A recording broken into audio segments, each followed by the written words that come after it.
Welcome back to the Deep Dive. It is Wednesday, January 28th, 2026. And look, I know we usually ease into these things, maybe talk about the weather, what I'm reading. Yeah, take a breath. We simply cannot do that today. There's no time. If you have any money at all in the market, if you have a 401k, or if you just, care about where technology is headed, today is basically the Super Bowl. It really is. The energy is. Yeah. It's frantic. You can feel it. Microsoft ticker symbol MSFT is set to report earnings later today. And the stakes. I honestly don't think I'm being hyperbolic when I say they could not possibly be higher. Yeah. This isn't just about, one company beating revenue estimates by a penny or two. No. This feels like a referendum on the entire last 3 years of the tech industry. It absolutely is. You look at the market right now, and it just feels like everyone is holding their breath. Microsoft is trading near all-time highs. It's hovering right around, $465 a share? It's just floating up there. And if you look at the consensus on Wall Street, the quote-unquote smart money, it is overwhelmingly, almost suspiciously positive. We're talking 97% of analysts rating this stock a buy. Which is, right. That's rare for a company this size. You usually have some contrarians, some bears poking around. You'd think so. But no, the consensus view is that they're going to break out. They're predicting a move to $600, maybe even higher. The narrative is just completely locked in. What is that narrative? That the AI revolution is fully underway, monetization is happening now, and Microsoft is the captain of the ship. They're steering us into the future. Up and to the right. That's the vibe. But, and this is why we are here today, we have a report on the desk that is, let's call it a bucket of ice water on that entire parade. It's a contrarian and, frankly, a brutal analysis from Wall Street Tech and an analyst named Simba Mudanzvo. And the title alone? The title alone, yeah. I had to read it twice. It's a real stopper. Yep. The report is titled The $263 Billion Hostage Crisis. A hostage crisis. Yeah. I mean, that is not the kind of language you usually see in your typical equity research note. No, it is not. And the central metaphor here is, it's fascinating. The argument isn't just that Microsoft has invested heavily in AI.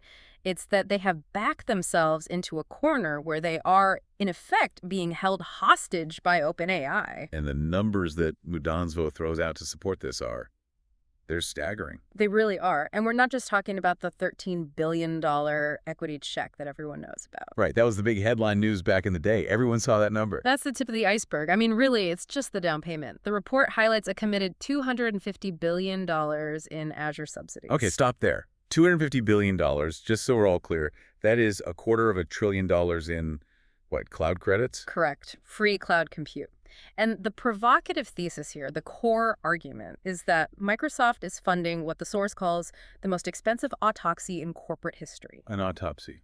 That implies something is already dead. That's the argument. The thesis is that the promise of AGI, artificial general intelligence, the sci-fi dream of a computer that can actually think like a human. The thing they were selling everyone. The thing they sold everyone on. The argument is that it was a lie. Or maybe not a lie, but a fundraising pitch that got out of hand. And now the bill is coming due. And the smoking gun, the thing that triggered this entire autopsy theory, isn't some technical glitch or a new model failing. It's a business decision that happened very recently. Yeah, OpenAI's pivot to an advertising model. That's it. That's the pivot that changed everything. According to this report, moving to an ad-based model signals that the subscription model, the $20 a month that we're all, used to paying for ChatGPT, has hit a hard ceiling. It's massive signal of failure for the original business plan. Okay, so here is our mission for this deep dive. We're going to explore this bear case. We're going to really look at why this source believes the whole AI narrative is on the verge of collapsing. But more importantly, and I know we have a lot of traders and investors listening who are prepping for the call later today. Absolutely. We are going to give you the specific metrics, the numbers. The report calls them bear triggers. These are the numbers you need to have on your screen, on your notepad, when Satya Nadella starts talking later. Because if this report is right, Wall Street is fundamentally looking at the wrong numbers. They're missing the point. We're going to unpack why the source calls AI a stochastic parrot. That is, and I quote, squawking for help. Yeah. We need to analyze these frameworks they use, the Clash of Clans and misattention frameworks. And we're going to see why Microsoft might be scoring much, much lower than that $465 share price suggests. It's going to be a dense one, but we have to go deep on this. Let's do it. Okay, so Section 1, the death of the AGI dream. And to get there, we have to start by talking about parrots. Stochastic parrots, to be exact. Stochastic parrot. It's a really catchy term, but I feel like it's often used as just a generic insult for AI. What does the source specifically mean by this in a financial context? Because that's what matters here. It's absolutely crucial to understand this because it dictates the entire economics of the business. So, stochastic refers to a process that is randomly determined. It's based on probability. A stochastic parrot is a term that was actually coined by computational linguists to describe a system that is essentially a very, very, very fancy autocomplete. But hold on, I have to push back a little here. Yeah. I use these tools every day. We all do. They write code that works. They can summarize dense legal briefs. They can pass the bar exam. Calling it autocomplete feels like we're really underselling it. If it works, who cares if it's just predicting the next word? And that is the bull argument, right? The utility argument. If it's useful, the mechanism doesn't matter. But the bear argument in this report is all about the mechanism and, more importantly, the cost of that mechanism. The source argues that these models don't know truth. They don't understand concepts. They just know, with incredible statistical accuracy, which word is most likely to follow the previous one based on the trillions of words they've ingested from the internet. So it's just pattern matching on a massive scale. Exactly. And because they rely purely on probability, they are incredibly prone to hallucinations. They just make stuff up. They make stuff up confidently. And here's where the finance comes in. To reduce those hallucinations, to make the parrot smarter and more reliable, you have to scale the model up massively.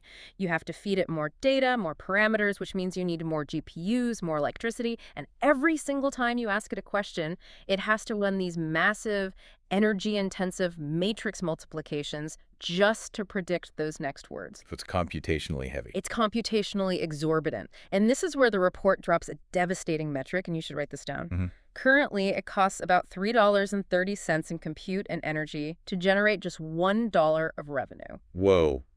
Let me pause you there. Say that again. $3.30 of cost to make $1 of revenue. That is not a business. That is a philanthropy project funded by Microsoft. Or a money furnace, as the source calls it. And this brings us to what the report calls the code red moment. The source discusses an internal memo from Sam Altman, the CEO of OpenAI, that was apparently sent around in December of 2025. Okay, I've heard rumors about this memo. What's the story? Well, according to this analysis, the memo contained a pretty stark admission that Google's Gemini model had, in fact, technically surpassed ChatGPT. Which is huge, because the entire Microsoft thesis, the whole reason the stock is at $465 is that they have the lead, they bet on the right horse, they bought the winner. Exactly. But if the winner is actually a stochastic parrot that costs over $3 to make $1, and it's no longer even the smartest parrot in the room, the valuation gets very, very tricky. The whole story starts to unravel. The argument here is that AGI was always just a fundraising pitch. It was the shiny object to get the billions of dollars flowing. The pivot to advertising isn't a new strategy, it's an admission of failure. An admission that the shiny object isn't enough to build a real business on its own. Precisely. The pivot to ads is the quiet, unspoken admission that the technology itself, this fancy autocomplete, doesn't provide enough standalone value to support a massive subscription business at the scale they need. They can't just sell intelligence. They have to pivot to selling our eyeballs. And this is where the Netflix comparison comes in. The report draws a direct parallel to Netflix back in 2022. I remember that vividly. That was a bloodbath for investors. Oh, it was. And the psychology is so similar. If you recall, for a decade, Reed Hastings and Netflix said, we will never, ever show ads. It was like a religious stance for them. Right. Ads were for the dinosaurs, for cable TV. They were the premium product. And then the growth stopped, dead in its tracks. In early 2022, they reported a loss of 200,000 subscribers, and the market just panicked. They saw their market value drop by $70 billion. It felt like it happened overnight. And suddenly, that religion went right out the window and ads were on the table. They had to pivot. They had slammed headfirst into the ceiling of how many people globally were willing to pay a monthly fee for streaming. The source argues OpenAI is in the exact same spot right now. But their numbers are even scarier. Way scarier. They are burning $14 billion annually, and that's up 75% year over year, by the way. The burn rate is accelerating, and they've hit the subscription wall. There just aren't enough people willing to pay $20 a month to get them to profitability. But there is a massive, massive difference between Netflix in 22 and OpenAI now, isn't there? I mean, Netflix was a money-printing machine even before they introduced ads. That is the critical distinction. Thank you for bringing that up. Netflix was profitable. They had huge free cash flow. They brought in ads to accelerate growth, to find a new S-curve. OpenAI is burning $1.7 billion every single month. Oh, Lord. They have no visible path to profitability until 2029, and even that is a super optimistic projection based on the old subscription model. So Netflix pivoted to ads to get bigger. OpenAI is pivoting to ads just to keep the lights on? That's the implication. Yeah. And the source coins a new term for this model. It's not AGI, it's AdGI. AdGI instead of AGI. Wow, that is sending. It is. But it describes the situation perfectly. It's converting a mission for the benefit of all humanity into a platform for selling soft drinks and insurance, and apparently it's not even going that well. The report mentions that big brands like Coca-Cola are already facing significant consumer backlash for using what people are calling AI slop in their ad campaigns. I've seen that on social media. People really hate that uncanny valley look of AI-generated images and videos. Yeah. It feels cheap and soulless. It feels cheap. Exactly. And now that uncanny valley feeling applies to the business model itself. You have this tool that was supposed to unlock human potential, and it's being used to serve you banner ads. It creates this huge disconnect. So let's play this out. Let's say they go all in on this pivot. They turn on the ad machine. The source calls this bringing a knife to a thermonuclear war. It's a violent metaphor, but I think it fits the scale of the challenge they're facing. Why is it such a mismatch, though? I mean, OpenAI has, what, 800 million users, whatever the latest number is? That's a huge audience. Why can't they just slap some Google-style ads on the chat interface and call it a day? Because selling ads effectively isn't just about having space on a screen. That's the easy part. It's about the entire infrastructure behind the screen. And the source argues that OpenAI is entering a war it simply cannot win against the established duopoly. Google and Meta? Google and Meta, Facebook, they control over 50% of the global digital ad spend. They own the market. Okay, but break down that gap for us. What does Google have, specifically, that OpenAI doesn't? Everything. Literally everything. Google has 20-plus years of ad tech development. They have the attribution models to track if an ad led to a sale. They have the real-time bidding engines that process trillions of auctions a day. They have sales teams and relationships in every single country on Earth. And Meta. Meta has spent more than a decade perfecting algorithmic targeting. They know what you want to buy before you do because they track your behavior across Facebook, Instagram, and the entire web. They have a social graph that is priceless. And OpenAI has a chatbot interface. According to the report, they have a newly hired executive from Facebook and a recent, very expensive $1.1 billion acquisition of a company called Statsig. And Statsig's main product is basically just to measure ad load and run A/B tests. So that's it. That's the knife they're bringing to this war. An exec and a testing tool. That's the knife. They are trying to build an entire global ad network from scratch overnight in a market where the incumbents have, well, thermonuclear weapons, and there is a serious timing mismatch here, too. Timing is everything in markets. What's the lag? Think about enterprise sales cycles. Think about how big brands operate. If you want Coca-Cola or Procter & Gamble or Unilever to shift their massive multi-billion-dollar ad budgets to your new, unproven platform, that doesn't happen with a phone call. No. It takes 9 to 12 months minimum. There are pitch decks, legal reviews, procurement processes, pilot campaigns.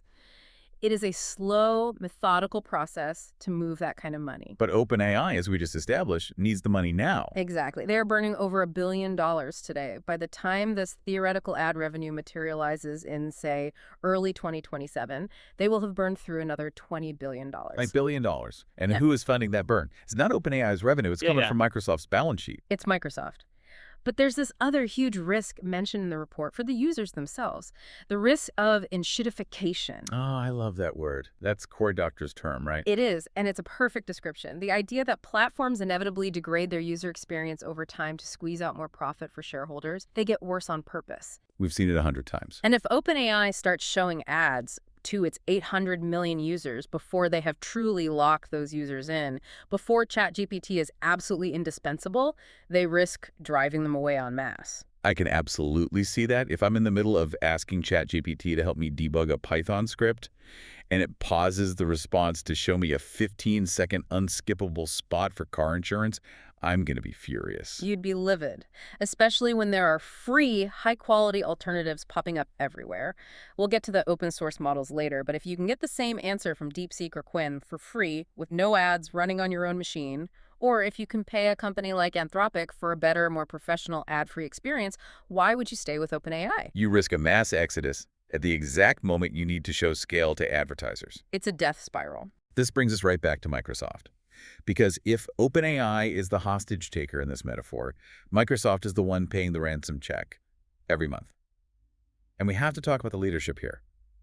The report paints a very specific and not very flattering picture of the dynamic between Satya Nadella and Sam Altman. It's a fascinating character study. On one side, you have Satya Nadella. The source calls him the cloud guy. He's brilliant at infrastructure. He's a genius at enterprise sales. He turned Microsoft around by betting everything on Azure. He sees the world through the lens of cloud consumption. Exactly. He treats this OpenAI investment like an infrastructure deal.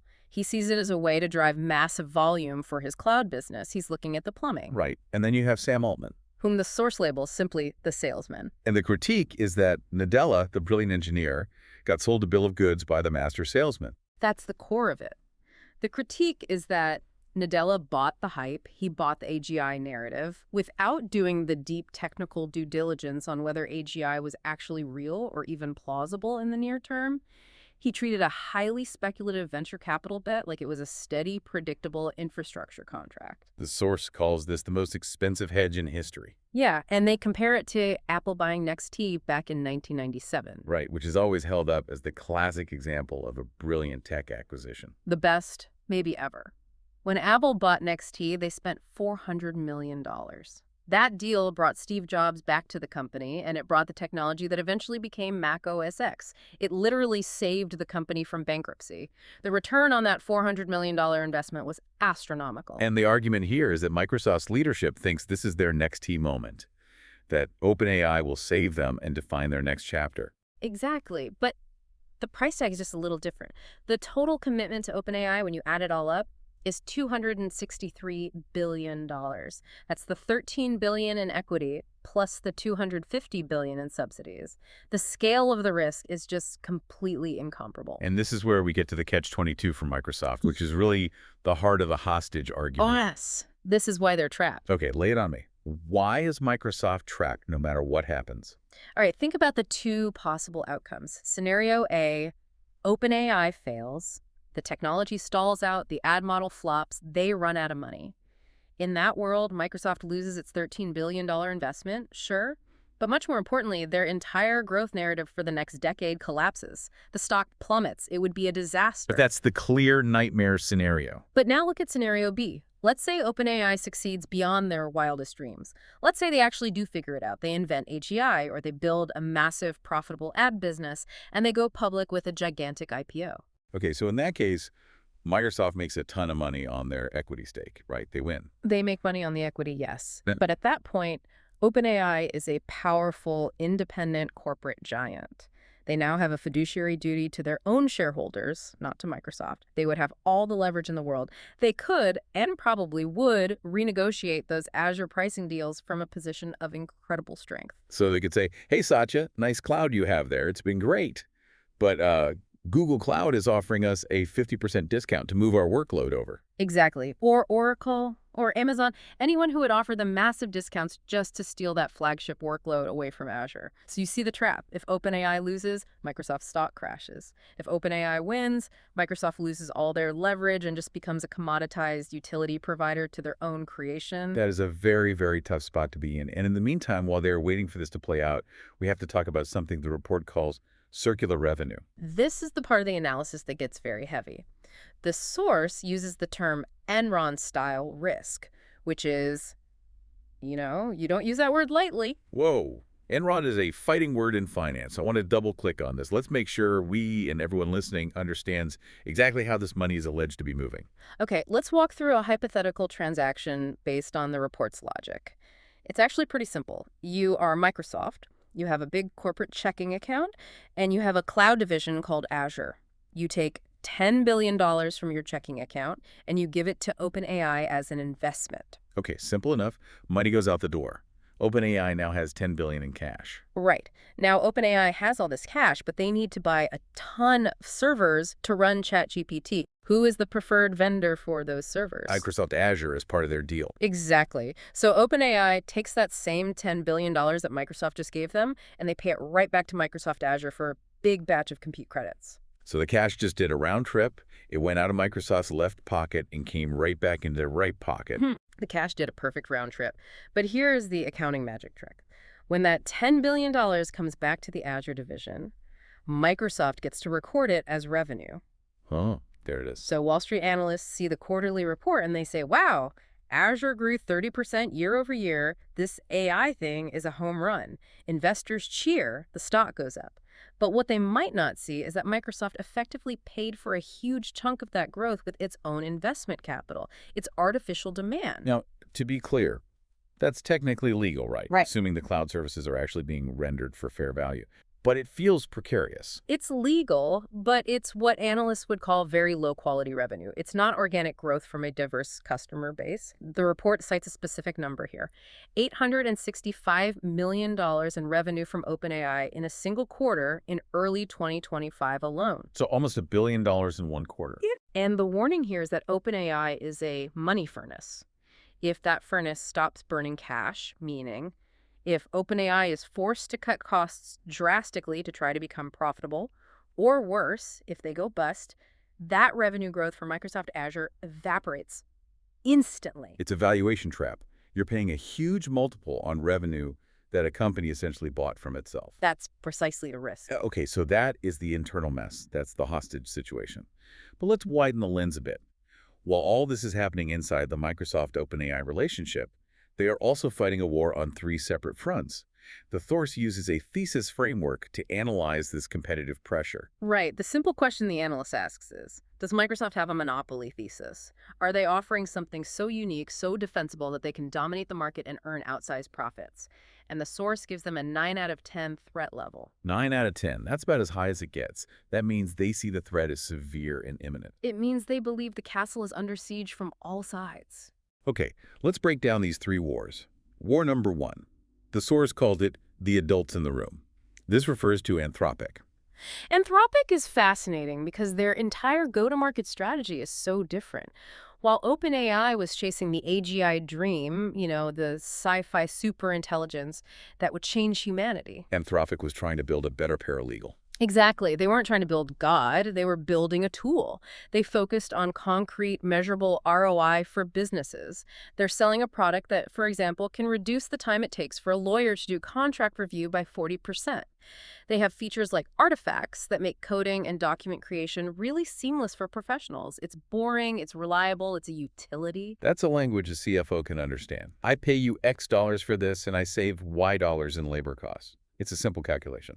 And the revenue numbers reflect that focus. Anthropic is projected to hit $20 to $26 billion in revenue in 2026, and that's driven almost entirely by these boring enterprise solutions. Now compare that to Microsoft's own flagship AI product, Copilot. Which is stuck in what the source calls pilot purgatory. Pilot purgatory. I've heard that phrase from so many IT directors. It's where a big company buys, say, 100 seats to test it out. A few people use it, most don't. The ROI is unclear, and they never pull the trigger to deploy it to the other 10,000 employees. And the revenue for Copilot is, what, 5 to 8 billion? Somewhere in that range. Yep. A fraction of what Anthropic is projected to do. And here's the ultimate irony, the detail in the report that really, really hurts if you're a Microsoft bull. Microsoft pays $500 million a year to license Anthropic's model, Claude. Wait. Microsoft, our Microsoft, pays its competitor, Anthropic. Yes, because for certain high-level tasks, particularly in coding with GitHub Copilot and complex Excel analysis, their own multi-billion-dollar investment OpenAI isn't good enough. They have to license the competitor's product to make their own product work properly. That is just, it's damning. You bought the $2 million Ferrari, which is OpenAI, but you're spending $50 grand a year leasing a Toyota Camry from Anthropic for your daily commute because the Ferrari is always in the shop. And the Ferrari is on fire, and it's showing you ads. Right. Okay, war number 2, the race to the bottom. This is the open source threat. This is the commoditization threat, and it's a big one. And we have to talk about China here. The report specifically calls out models like DeepSeek and Quinn. DeepSeek has been all over the tech news lately. It's getting rave reviews. For good reason. The report claims they are providing GPT-4 level performance at less than 1% of the cost. Hold on. Less than 1%, not 10%, not 5%. 1%. How is that even possible? A combination of architectural efficiency, different training methods, and access to cheaper compute.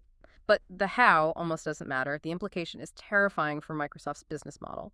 If inference, the actual act of running the AI to get an answer, becomes a commodity, you cannot charge high margins on it. It becomes like electricity. You don't pay a premium for artisanal small batch electricity. You just want the cheapest provider that keeps the lights on. Precisely. So if you're a developer and you can run a model on your own laptop that is 95% as good as GPT-4 for free, why would you ever pay Microsoft $20 a month? You wouldn't, and neither would enterprise developers building their own applications. The moat just disappears. And finally, war number 3 is the oldest rival of all, Google. The cloud rival. We touched on this, but it's worth reiterating the key points. Google Cloud is actually growing faster than Azure right now, 30% year over year. It's generally cheaper for comparable services. And critically, Google owns the entire hardware stack. They have the TPUs. They have the tensor processing units. They design and build their own AI chips. Microsoft is mostly just buying tens of billions of dollars of GPUs from NVIDIA at a massive markup. Google builds their own. So Google has structurally better margins by default. Way better margins. And according to the source's analysis of that leaked Altman memo, Google's top model, Gemini, is now technically superior to GPT-4 anyway. So Microsoft is fighting a product that is arguably better and that costs its competitor significantly less to produce and run. That is not a winning position.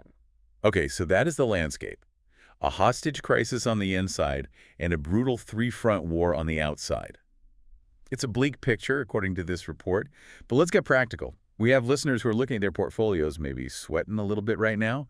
The earnings call is just a few hours away. Section 5 is our investor guide. This is the meat and potatoes. This is what you need to watch for. The source starts by saying the stock is priced for perfection. What does that mean in this context? It means there is zero room for nowhere. The stock is at $465. The options market, the VIX for Microsoft, is implying a huge move of roughly $22 up or down after the announcement. So the market is expecting fireworks. Big time.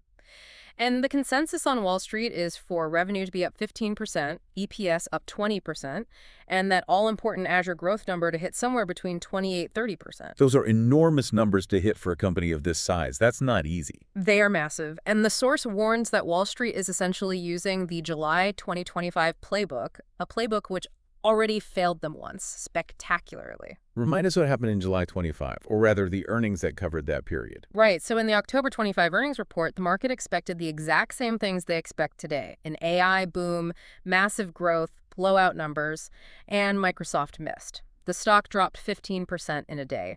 The source believes that analysts have not learned their lesson from just a few months ago. They are still just modeling this perfect, linear growth in a world that has clearly hit a ceiling. So let's get to the specific metrics. If you are listening to this, grab a pen, open a notepad. Metric number 1, Azure AI revenue percentage. What are we looking for here? This is the big one. This is the new number everyone wants. We need to know how much of Azure's overall growth is coming specifically from AI consumption.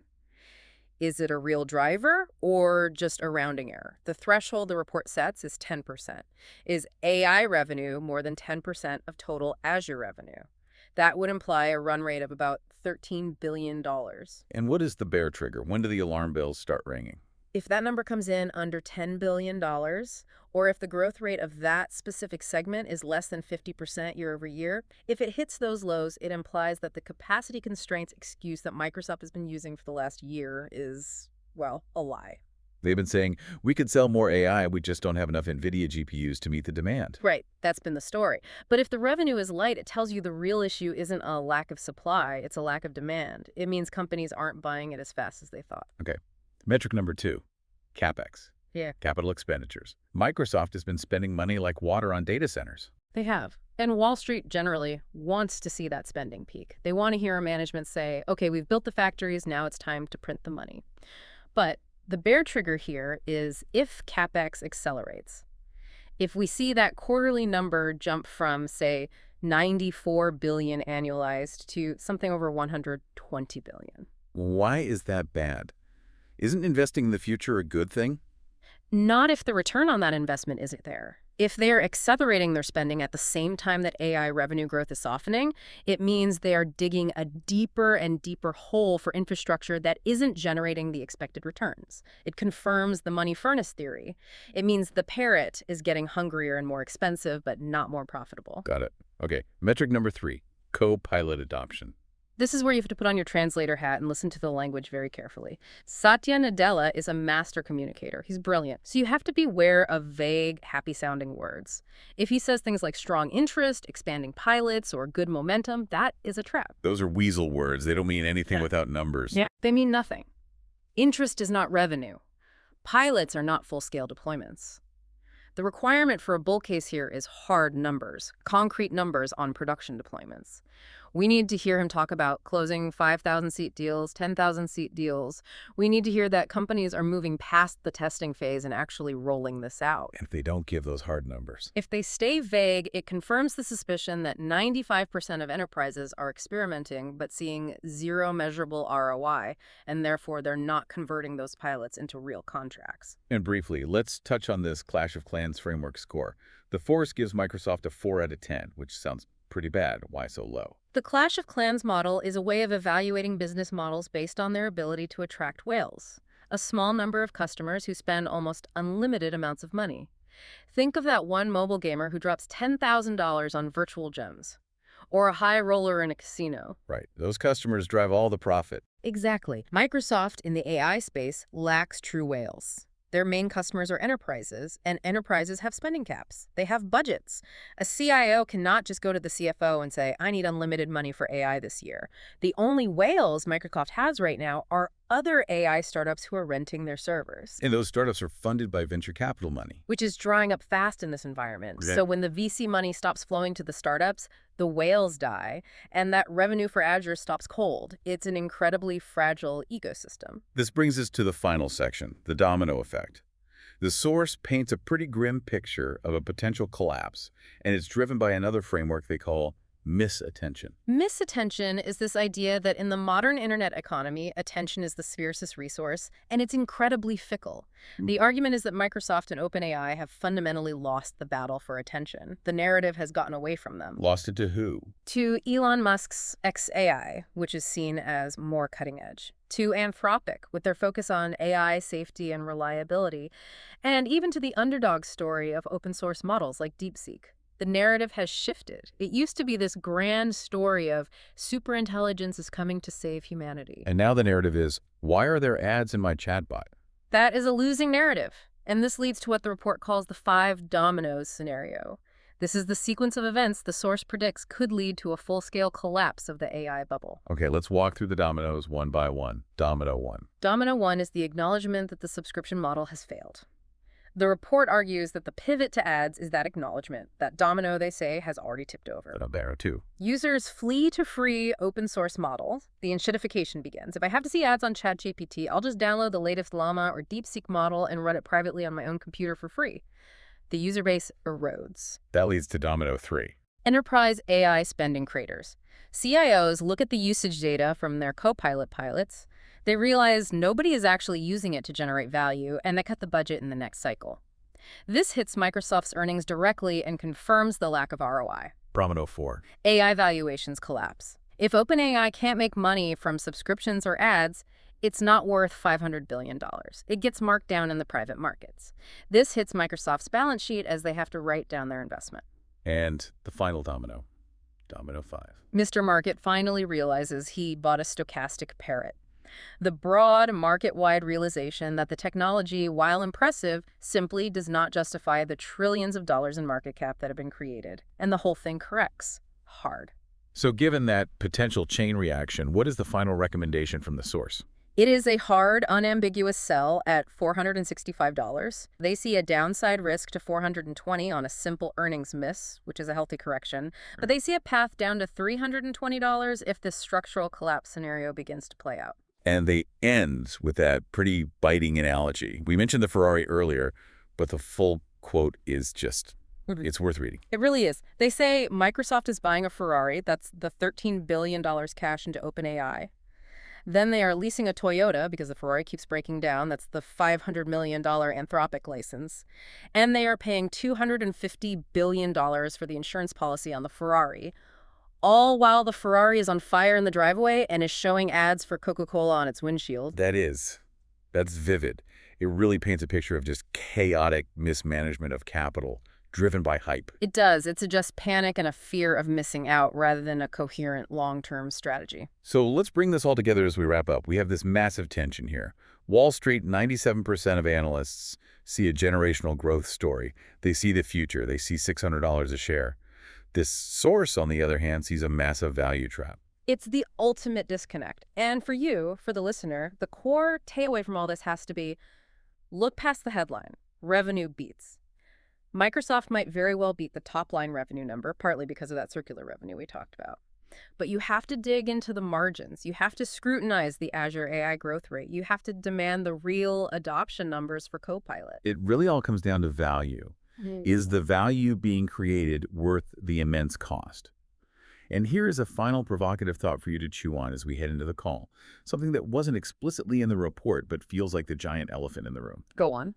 If it's true that 95% of companies are getting zero measurable ROI from generative AI after 2 years of trying, and if the so-called leader in the space, OpenAI, has to resort to selling soft drink ads just to survive, then who exactly is going to pay back the trillions of dollars that the world is spending on NVIDIA GPUs and data centers?